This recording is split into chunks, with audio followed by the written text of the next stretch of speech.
The woman at the centre of the impeachment case against South Korea's suspended president has told members of parliament that she's sorry. Choi Soon-sil has been in custody for 2 months but refused to leave jail to attend a parliamentary hearing on the case. Instead, MPs were allowed into her cell after the hearing. She's accused of colluding with President Park Geun-hye to pressure big companies into donating large sums of money to foundations she controlled. Craig Leeson has more from Seoul.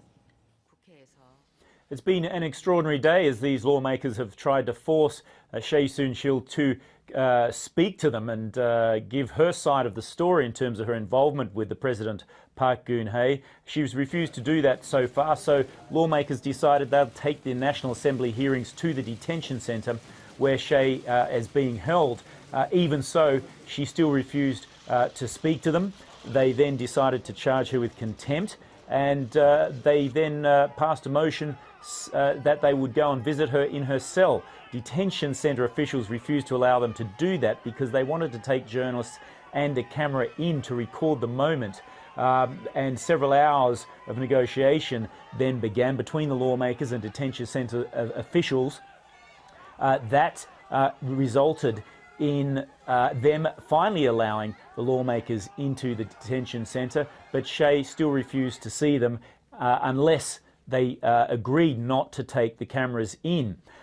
Under constitutional rights, we're told by lawyers that she has a right not to speak to these lawmakers. Article 61 of the Korean Constitution stipulates that the National Assembly has the right to investigate state affairs. However, there is hardly any legal basis to punish witnesses, including Choi Soon-sil, even if they refuse to attend parliamentary hearings.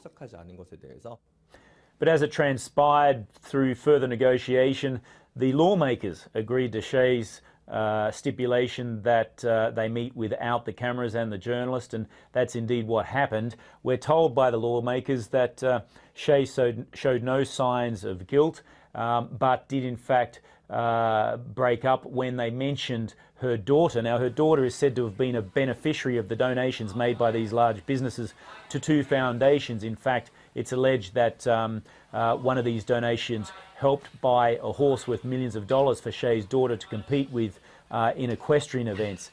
So the investigation will be ongoing. This week we're told that the Special Prosecution Office will raid the President's offices in search of further evidence of the collusion between Choi and President Park.